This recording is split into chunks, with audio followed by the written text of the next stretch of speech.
Welcome to the Digital Handshake Podcast. I'm your host, Scott Jorgensen, and I'm so pleased to be joined today by Dr. Michael Stein from New York City. Dr. Stein, welcome. Thanks for having me, Scott. Fantastic. Well, it's been fun getting to know you, and I understand you're Canadian. I am. A tough Olympics. I'm just going to point out that Let's not talk about it. The ice hockey was phenomenal, tremendous gold medal game. USA came out on top, but again, super fun to have you on the podcast today. Tell me a little bit about your practice, Dr. Stein. I know you're there in the Upper East Side. Obviously, I got to imagine pretty bougie clientele, but love to hear more about sort of the practice there in New York City. So I set up my practice on Park Avenue in the Upper East Side. Interestingly, we have patients from all over the U.S., right? So, New York's a humongous city. It's very busy.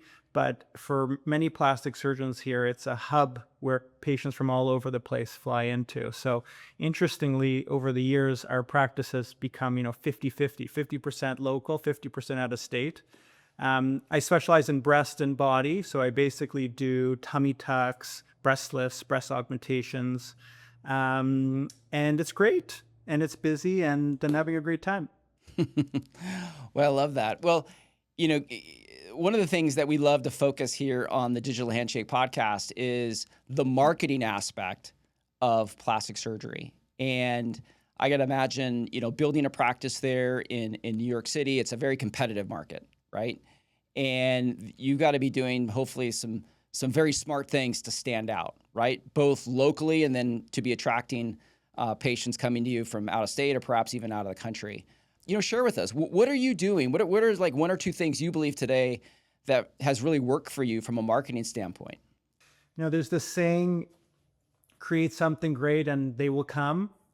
In New York, when I walk home every day, I walk on Park Avenue past, 150 plastic surgery offices. So instead of focusing on competing and out-marketing someone else, I think the key is really honing in on developing an incredible product. And the product's not just, results surgically, but really getting a reputation for taking exceptional care of patients.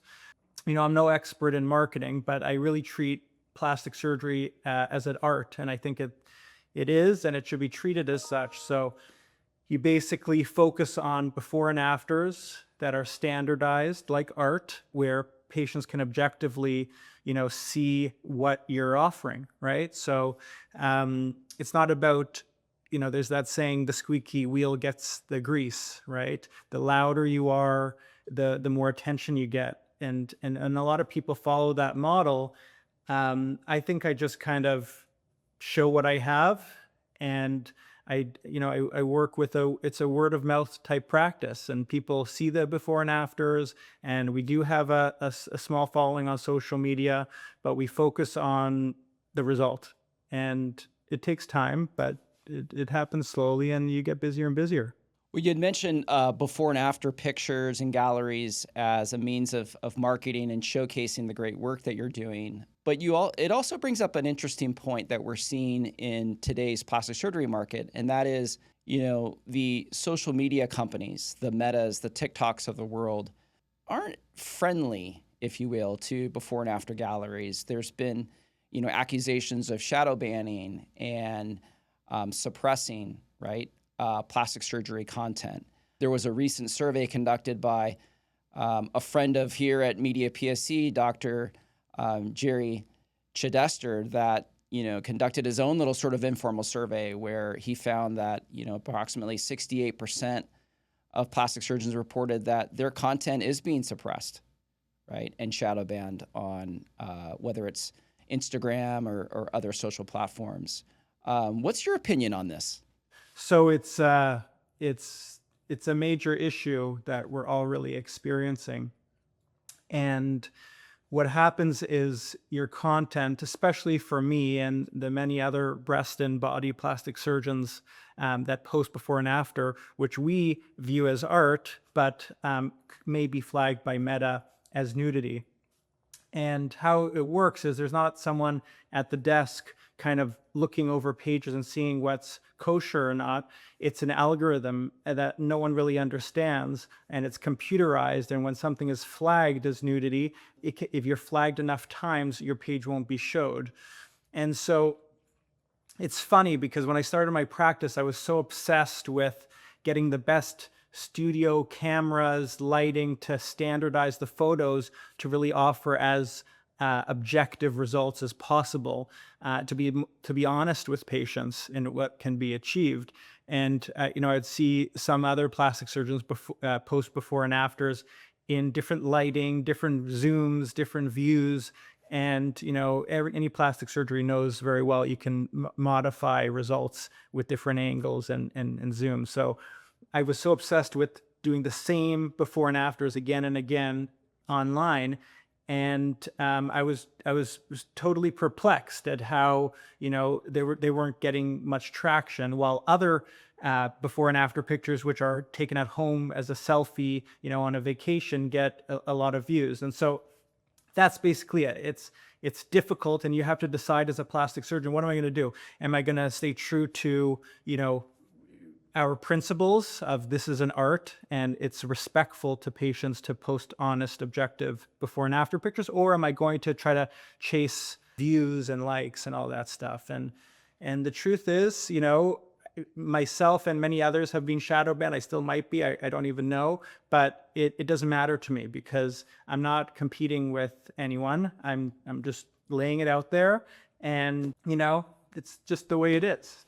I think you raise an interesting perspective of a means for, not to say combating, but at least an alternative approach to ensure that you're getting, good, relevant educational content out to your audience, to perhaps your patient base, but doesn't require you to lean on before and after photography or cross the lines or blur the lines of nudity. And that is sort of these lifestyle journeys where patients can collaborate with you and your staff and share kind of their journey of deciding for breast augmentation with Dr. Stein, a day in the life, what was surgery like, et cetera. I think more and more practices are seeing this as means for getting really interesting content that patients want to consume, want to watch and enjoy. But at the same time, it's a way to showcase you and your staff and your practice and, the sort of happy patient experience.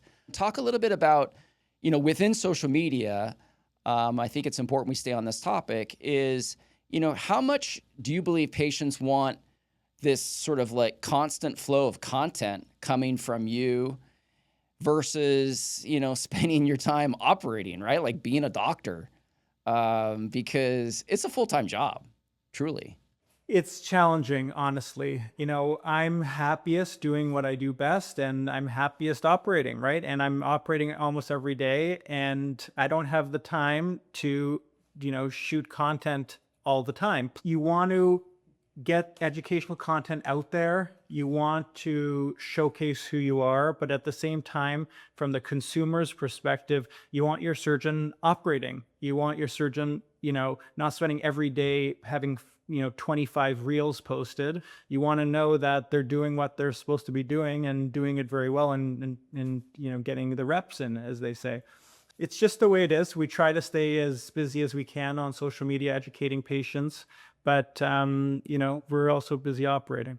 I think the other thing is for social media is a place for patients to learn about sort of, what's hot, what's new, what is something that you're seeing in your practice that's truly delivering transformative results, et cetera. Not to say chasing trends, but is there any particular trend or thing that you're noticing within your practice or within your patient base that you think you're sort of taking note of here in 2026? Trends are dangerous, honestly. I really believe that. I think, social media is so powerful today that people get their information not from research papers, that academics spend a lot of time trying to publish, but they get it through Instagram. So, a Kardashian, one of the Kardashians posted that they got half under the muscle, half over the muscle breast augmentation. And, for 2 months after, I was seeing breast augmentation patients saying, I want the half, breast augmentation.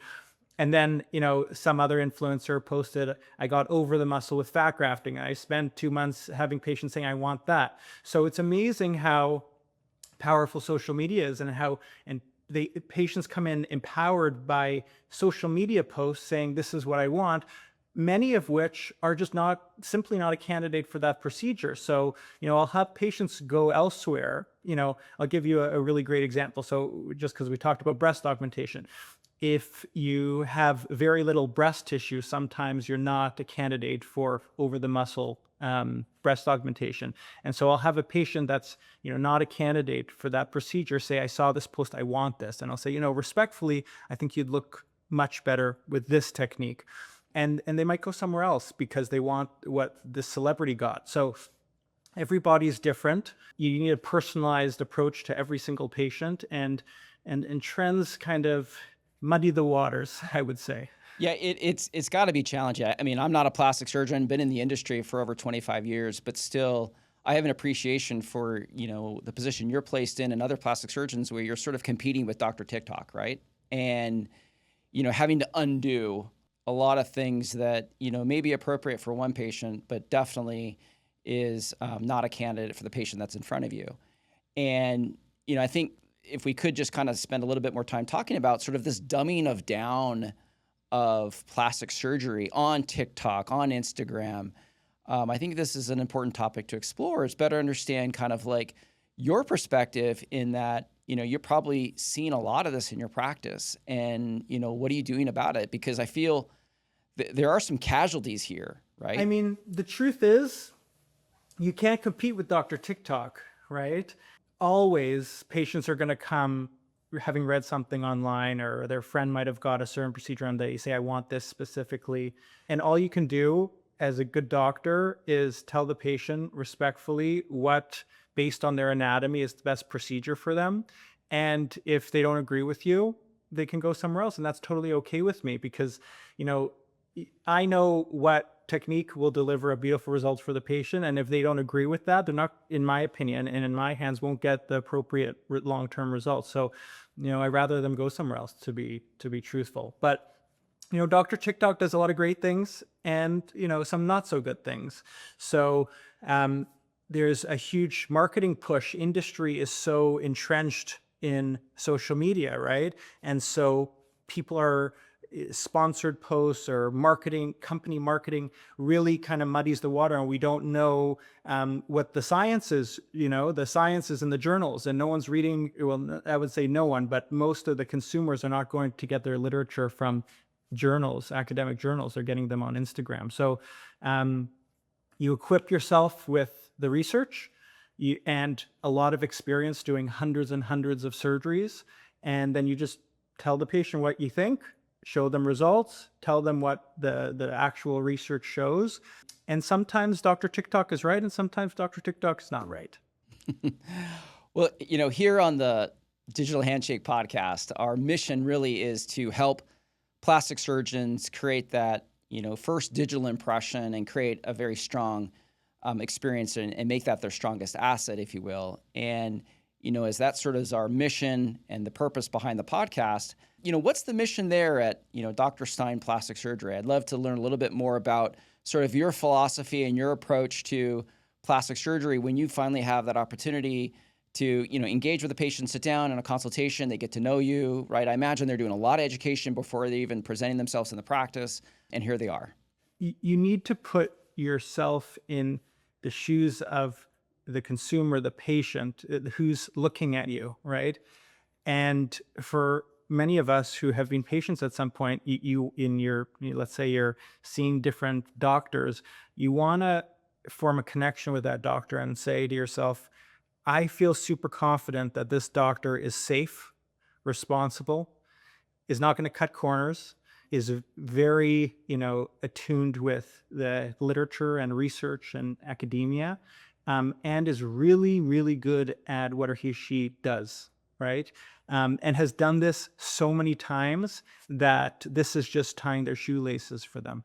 And so the message that we try to deliver is we're here for you. We're going to take an amazing care of you. We've done this so many times that we really know what we're doing, and we're going to make you feel special. And that's what, that's what a patient wants to feel and hear. And if I was a patient, that's what I would be looking for. And, any kind of social media post is basically promoting that message. We are safe. We know the literature. We do this all the time. We're going to take exceptional care of you. Well, I know that, if a patient comes and visits you, Dr. Stein, that they're going to get, someone that definitely is going to be in good hands or express that empathy, right, and understanding. And it's been such a pleasure having you here on the podcast, and want to say thank you. We want to say thank you to our sponsors, Media PSC, for making this podcast available to all of you, and we'll see you on our next episode.